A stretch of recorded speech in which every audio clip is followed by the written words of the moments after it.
Hi, Sybil. Hope everybody's having a good start to the quarter and a good week. It's been pretty quiet here, actually. There's not too much I have to report in the last week. The couple of things I was going to tell you. The first thing was on Friday, I did a webinar. I think it might have been my first webinar to Dell, actually, the company Dell, and they had people get on their computers and log in, and they could watch four 10-minute presentations. So I was one of them, and I was presenting on the image of computer science and how it prevents girls and women from becoming interested in computing.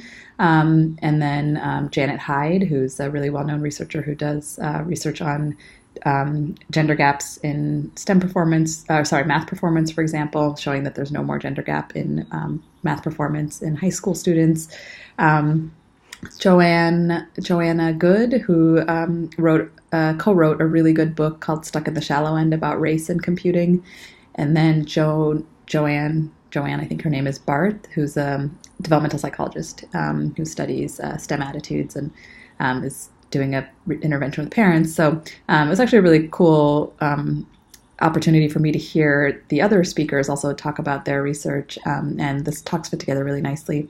And it was also nice for me because I actually just gave the exact same talk, like word for word, basically, that I had given 2 years ago at the White House to the President's Council of Advisors on Science and Technology, a group that I'm positive does not exist right now with the current president, but that talk was also the same amount of time. It was 10 minutes, and whenever I have a really important talk to give, including like research talks to new audiences, and especially talks at the White House, I actually write out everything I'm going to say. So I type out all the notes, and then I practice the talk without the notes. Like, I look at the notes if I need help, but then I get to the point where I can put away the notes entirely and give the talk without notes.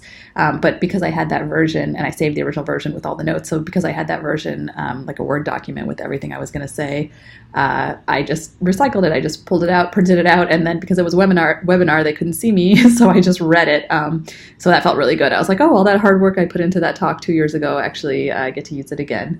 And so anyway, so that was nice. And then the other thing I was going to tell you, we have a faculty member at UW named Ione Fine, who's a cognitive psychologist, and she has a sister named Cordelia. And I know this because a few years ago, her sister, who's also a psychology professor in Australia, was writing a book on gender disparities. She calls it on neurosexism, basically the idea that there's like sex differences in the brain that contribute to women not being in STEM and other fields like that, and not being good at spatial intelligence, all that stuff.